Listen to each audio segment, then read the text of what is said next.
નમસ્તે વિદ્યાર્થી મિત્રો, આપણે ધોરણ 11માં વિષય ભૂગોળ એમાં આપણે 8મો પાઠ વાતાવરણ વિશે આગળના લેક્ચરમાં જે ચર્ચાઓ છે એ કરેલી.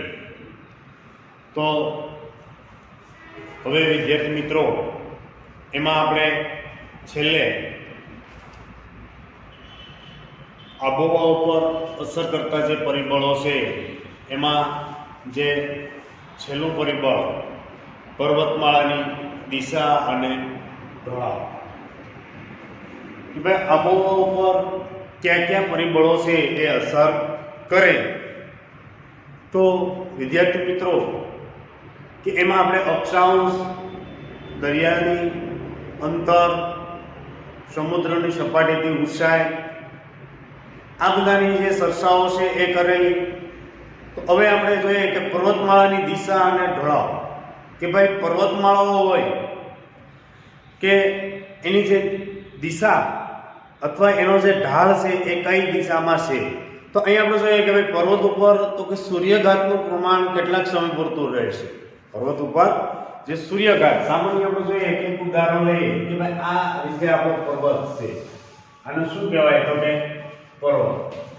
અહીંયા શું આવેલું છે તો કે ખાસ સૂર્ય આવેલો છે. આ શું આવેલું છે તો કે આ સૂર્ય આવેલો છે. બરોબર સમજો વિદ્યાર્થી. આ જો આ સૂર્ય છે, આ તો કે પર્વત છે. આ શું જોવા મળે છે? પર્વત. અહીં શું કીધું આપણને કે ખાસ તો કે પર્વત ઉપર જે સૂર્યઘાતનું પ્રમાણ તો કે કેટલાક સમય પૂરતું રહે છે, એમ કે અમુક સમય પૂરતું રહે, અને તેના ઢોળાવની દિશા કઈ છે તે મુજબ તાપમાન અને વરસાદ નક્કી થાય છે. કે ભાઈ એનો ઢાળ, એ ઢાળની દિશા કઈ છે? દાખલા કે સૂર્ય છે, એના કિરણો આ બાજુ વધારે પડશે, પરંતુ આ પાછળના ભાગમાં કિરણો એના પડશે નહીં.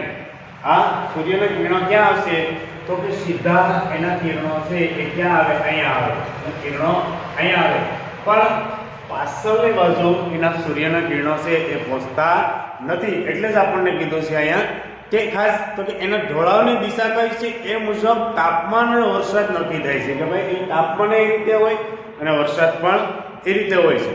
તો સામાન્ય રીતે તો કે પૂર્વ દિશા કરતાં પશ્ચિમ દિશાના પહાડી ઢોળાવો છે એના સૂર્યઘાતનું પ્રમાણ વધુ સમય સુધી રહે છે. કઈ દિશા કરતાં તો કે પૂર્વ દિશા કરતાં. કે દાખલા તરીકે આપણે જોઈએ કે ભાઈ પૂર્વ, આ પૂર્વ છે આપણું, જે ખાસ કરીને દિવસો કે એ પૂર્વ છે, અને દિવસ આત્મે એ તો કે એ પશ્ચિમ છે. તો એ રીતે આપણે જોઈએ કે પૂર્વ કરતાં પશ્ચિમમાં સૂર્યઘાત વધારે મળે છે. પશ્ચિમમાં સૂર્યઘાત છે વધારે મળે. દાખલા તરીકે આ રીતે તમે જો સૂર્ય છે, આ રીતે જતા એ સૂર્ય છે આ બાજુ પહોંચે, એટલે ખાસ તો કે આ બાજુ વધારે સૂર્યઘાત છે એ મળે. પૂર્વ કરતાં તો કે પશ્ચિમ બાજુ સૂર્યઘાત છે એ વધારે હોય છે. એટલે આ રીતે આપણે જોઈએ કે આથી પશ્ચિમ દિશાના ઢોળાવ પર તાપમાન ઊંચું રહે છે.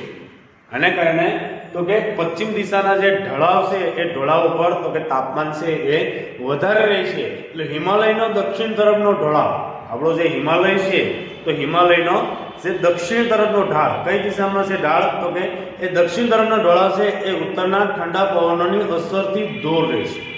ઉત્તરના જે પવનો આવે એ ઠંડા પવનોની અસરથી તો કે એ દૂર રહે છે. અને જે ખાસ કરવું છે કે જેનાથી દક્ષિણ ઢોળાવનું તાપમાન છે એટલું નીચું જતું હોતું નથી. જે એને કારણે શું થાય તો કે ભાઈ દક્ષિણ ઢોળાવનું તાપમાન છે એટલું બધું નીચે છે એ જતું નથી. એટલે ઉત્તરનું ઢોળાવ છે ખાસ કરીને છે એટલું ઉત્તર ઢોળાવનું હોય છે, કારણ કે ઉત્તર ઢોળાવમાં તો કે પવનો સીધા ભટકાય છે. દાખલા તરીકે આ પવનો આવે, આપણે જેમ સૂર્યની વાત કરીએ આમ આપણે કેવાની વાત કરીએ તો કે પવનની વાત કરીએ, તો પવન સીધા ક્યાં ભટકાય? એમ એ ઉત્તરમાં, ખાસ કરીને ઉત્તરનો ભાગમાં છે એ વધારે ભટકાય, અને પૂર્વ ભાગમાં દક્ષિણ ભાગમાં એટલા ભટકાતા નથી. એટલે દક્ષિણનો જે તાપમાન છે ખાસ કરીને તો કે એમાં બહુ કંઈ ઝાઝો ફેર છે એ ઠંડીનો ફેર પડતો નથી. બહુ વધારે અસર ક્યાં થાય તો કે ઉત્તરમાં થાય. જે ઠંડી આપણે જોઈએ કે આપણે અહીંયા એટલી ઠંડી છે, એટલી વિશેષ ઠંડી ક્યાં હોય છે તો કે ઉત્તર ભારતમાં હોય છે, કારણ કે ત્યાં નજીક આવી જાય. પવનો જે ઠંડા છે એ સીધા ત્યાં નજીક આવી જાય. એટલે જ આપણને કીધું છે અહીંયા કે ખાસ કરીને ઉત્તરનું જે ખાસ કરીને દક્ષિણનું ઢોળાવ તાપમાન જેટલું નીચું નહીં એટલું જેટલું ઉત્તરનું ઢોળાવ છે એ હોય છે, કારણ કે માઇનસમાં ત્યાં તાપમાન છે એ વહી જાય છે, એટલે સમુદ્ર ઉપરથી વાતા ભેજવાળા પવનો, જે સમુદ્ર છે એની ઉપરથી વાતા જે ભેજવાળા પવનો છે એ ખાસ કરીને માર્ગમાં પર્વતમાળા અડી આવેલી હોય છે. માર્ગમાં શું આવે તો કે ભાઈ પર્વતમાળાઓ આવે. માર્ગમાં શું આવે તો કે એ રીતે તો કે પર્વતમાળાઓ છે એ પર્વતમાળાઓ આવતી હોય છે. તે પવનો તેની સાથે અથડાઈને ઊંચે ચડે છે. પવનો તો કે એની સાથે અથડાય અને ક્યાં ચડે તો કે ઊંચે ચડે છે અને વાતાભિમુખ ઢોળાવ ઉપર શું થાય છે તો કે જે દાખલા તરીકે આપણે જોઈએ કે જે આ પવનો છે જેમ અહીંયા ભટકાય એટલે ક્યાં જાય ઉપરની સાઈડ જાય. ભટકાય પવનો એટલે ક્યાં જાય છે તો કે ઉપરની સાઈડ, એટલે કે વાતાભિમુખ પવનો કહેવામાં આવે. શું કહેવામાં આવે છે? વાતાભિમુખ પવનો છે એ ઢોળાવ ઉપર વધુ વરસાદ છે એ આપે અને પવનો તો કે પર્વતમાળા ઓળંગીને તો કે પવન ખાસ કરીને પવનવિમુખ ક્યાં જાય છે તો કે પવનવિમુખ આજુએ જાય છે અને ત્યારે તેમાં તો કે ભેજ ઓછો થઈ ગયો હોવાને કારણે તો કે ત્યાં વરસાદ છે એ ઓછો પડે. સામાન્ય આપણે જોઈએ કે ભાઈ ભેજવાળા પવનો છે એથી ઉત્તર દિશામાં જાય તો ધીરે ધીરે ઉત્તર દિશામાં તો કે વરસાદનું પ્રમાણ છે એ ઘટવા લાગે છે. એનું કારણ એ છે. એટલે આ રીતે આપણે જોઈએ કે ભાઈ જેમ તો કે ખાસ દક્ષિણમાંથી જે પવનો છે એ અથવા બંગાળની ખાડીમાંથી જે પવનો છે એ ઉપર જાય એટલે એનું પ્રમાણ છે એ ખાસ કરીને જેમ આગળ જતા એ વરસાદ લાગતા છે, જેમ આગળ જાય એમ વરસાદનું પ્રમાણ છે એ ધીરે ધીરે તો કે ઘટવા લાગે છે. તો આ રીતે પર્વતભિમુખ છે એના ઢોળાવની દિશા આ રીતે જોવા મળે. હવે જોઈએ વૈશ્વિક તાપ વૃદ્ધિ, ગ્લોબલ વોર્મિંગ.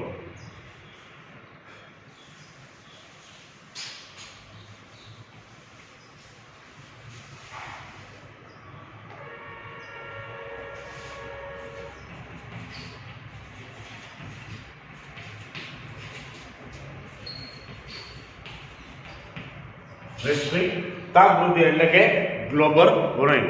તો આ રીતે આપણે જોઈએ કે ખાસ કરીને વૈશ્વિક તાપ વૃદ્ધિ દિન પ્રતિદિન આપણે જોઈએ કે ભાઈ પ્રદૂષણની માત્રા વધતી જાય એની સામે તો કે તાપ વૃદ્ધિનું પ્રમાણ છે એ દિન પ્રતિદિન વધવા લાગ્યું.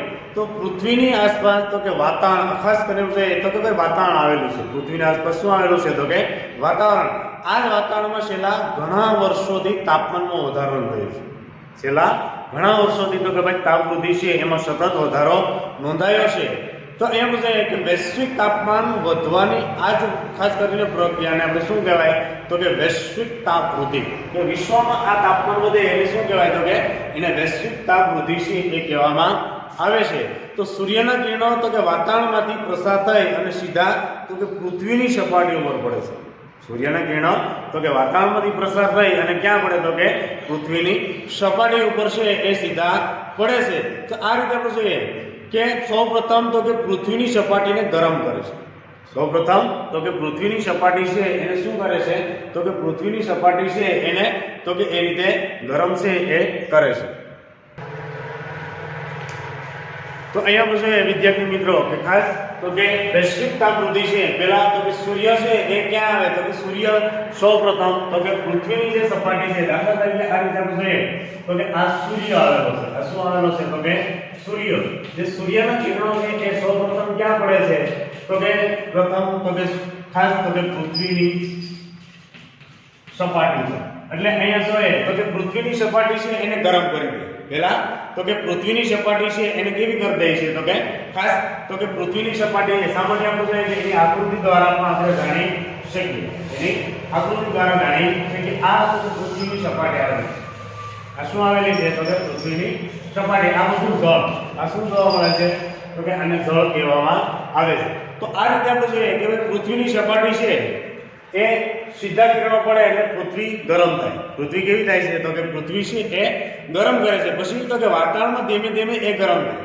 પૃથ્વી ગરમ થાય એટલે આપણું તો કે વાતાવરણ છે એ ધીરે ધીરે તો કે ગરમ થવા લાગે છે. એટલે સૂર્યના કિરણો તો કે પૃથ્વીની સપાટી પરથી પરાવર્તન પામી સૂર્યના જે કિરણો છે એ પૃથ્વીની સપાટી પરથી શું થાય તો કે એ પરાવર્તન છે એ પામી અને ધીરે ધીરે આપણે જોઈએ કે વાતાવરણમાં પ્રસાર થાય છે. ધીરે ધીરે પરાવર્તન પામી અને આપણું તો કે ધીરે ધીરે વાતાવરણ છે એમાં પ્રસાર થાય છે. એટલે ત્યારે વાતાવરણમાં રહેલો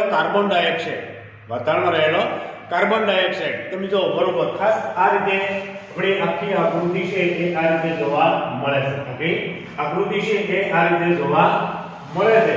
તો આ રીતે આપણે જોઈએ વિદ્યાર્થી મિત્રો આ કાર્બન ડાયોક્સાઇડ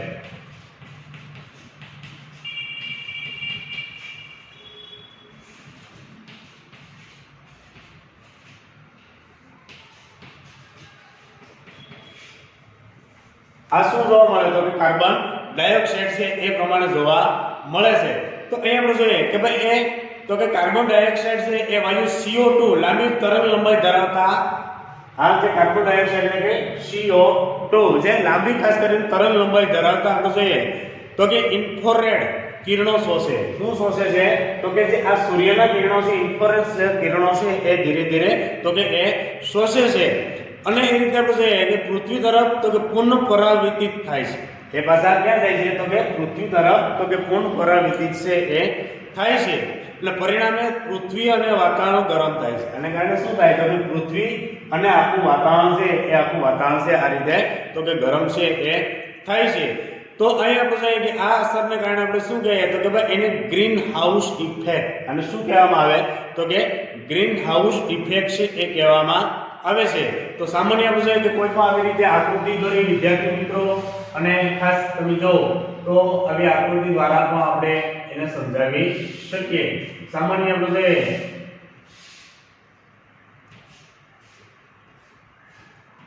હવે રીતે આપણે જોઈએ કે આકૃતિ દોરી અને ખાસ તમે સમજાવી શકીએ અને વિદ્યાર્થી મિત્રો તમને આવો પ્રશ્નો છે એ આકૃતિમાં પણ પૂછી શકે. આવો પ્રશ્ન તમને આકૃતિ સ્વરૂપે આપણે જોઈએ તો કે એ પૂછી શકે.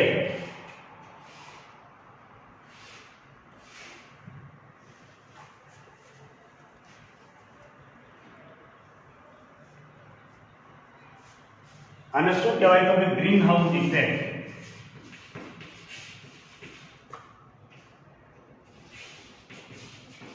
અને શું કહેવાય તો કે ગ્રીન હાઉસ ઇફેક્ટ છે એ કહેવામાં આવે કે આવી રીતે તમે આકૃતિ છે આ કાર્બન ડાયોક્સાઇડ છે આ કાર્બન ડાયોક્સાઇડ સૂર્યના કિરણો આમાંથી શોષાય અને પૃથ્વી ઉપર પડે એટલે એ પૃથ્વી પરાવર્તિત થાય એટલે સૂર્યના કિરણો પરાવર્તિત થાય એટલે એને કારણે આખું વાતાવરણ છે એ ગરમ થાય એને શું કહેવાય તો કે ગ્રીન હાઉસ ઇફેક્ટ છે એ કહેવામાં આવે છે. તો આવી અસર કરતા કાર્બન ડાયોક્સાઇડ વાયુને ગ્રીન હાઉસ વાયુ કહેવામાં આવે. આવી અસર કરતા જે આ કાર્બન ડાયોક્સાઇડ વાયુ છે એને શું કહેવાય તો કે એને ગ્રીન હાઉસ વાયુ છે એ પણ કહેવામાં આવે છે. આ ઉપરાંત તો કે methane CH2 nitrogen oxide N2O અને ક્લોરોફ્લોરોકાર્બન એટલે કે CFC વગેરે અન્ય ગ્રીન હાઉસ વાયુ આ બધા અન્ય જે ગ્રીન હાઉસ વાયુ છે એ કહેવામાં આવે. તો ખાસ અહીંયા વિદ્યાર્થી મિત્રો આ આકૃતિ જે તમને પાઠ્યપુસ્તકમાં આપેલી છે 8.2 ની આકૃતિ પર તમને ખાસ 2 માર્કમાં પૂછવામાં આવે તો ખાસ એ ધ્યાન રાખવાનું.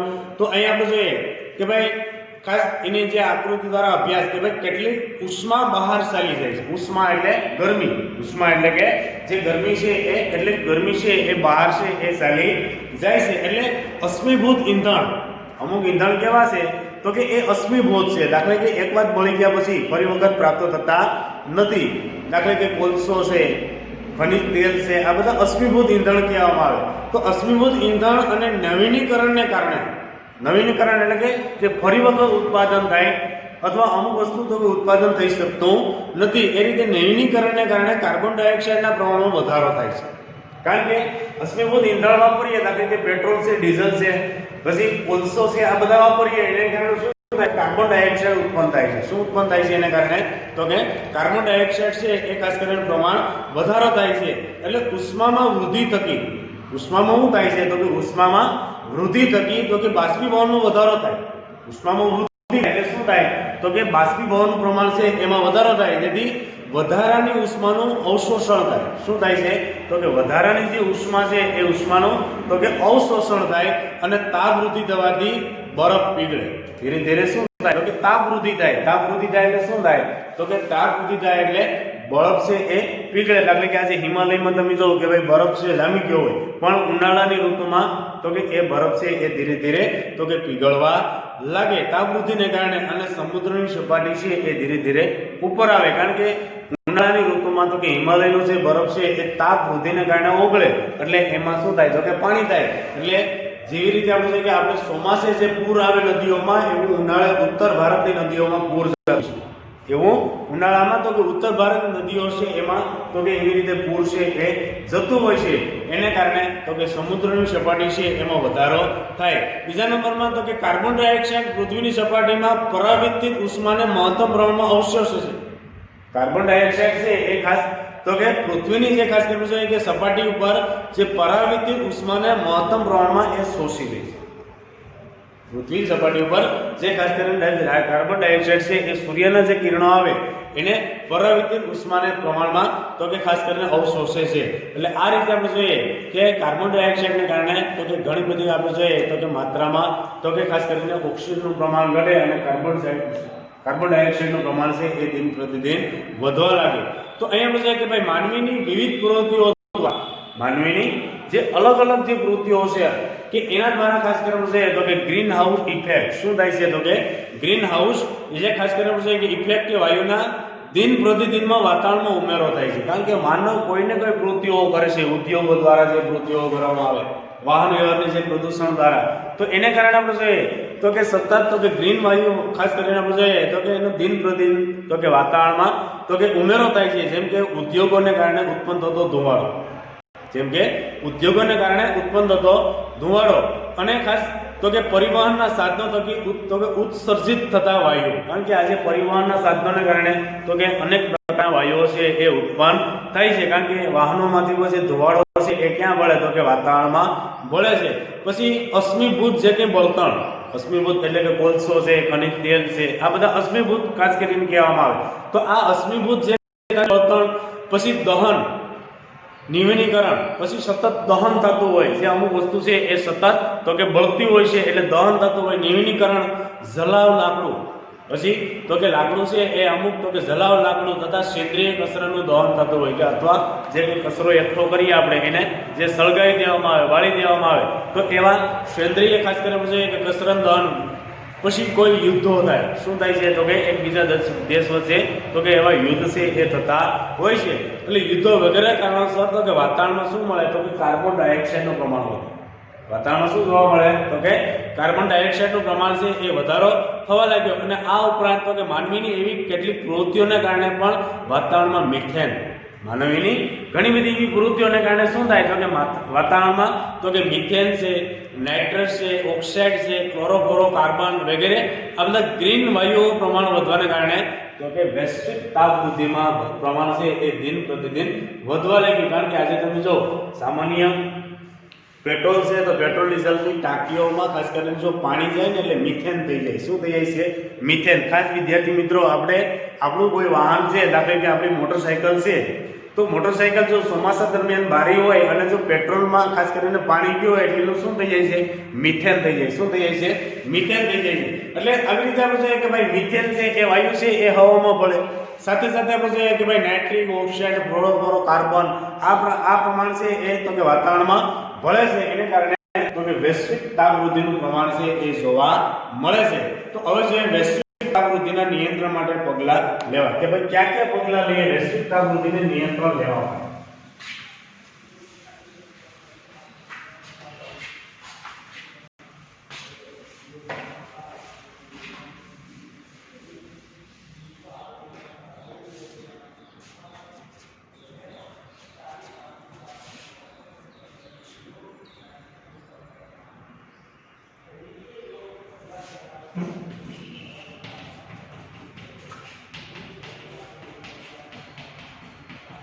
વૈશ્વિક તાપ વૃદ્ધિ છે એ નિયંત્રણ માટેના પગલાં કે ભાઈ વૈશ્વિક તાપ વૃદ્ધિ છે એને કઈ રીતે આપણે નિયંત્રણ છે એ કરી શકીએ. તો એના માટેની વાત આપણે કરીએ તો ખાસ તો કે ભાઈ અશ્મિભૂત બળતણના દહનમાં ઘટાડો કરવો. સૌથી વધારે તો કે ભાઈ અશ્મિભૂત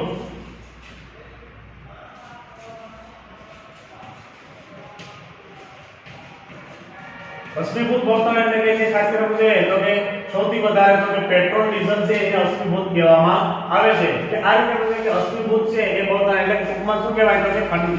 શું કહેવામાં આવે છે? જે ખનિજ છે કે અશ્મિભૂત બળતણ એટલે કે જે ખનિજ છે એમાં ઘટાડો કરવો. પછી તો કે શક્તિ સ્ત્રોત તરીકે કુદરતી વાયુનો વૈકલ્પિક ઉપયોગ કરવો. શક્તિના સાધન તરીકે તો ભાઈ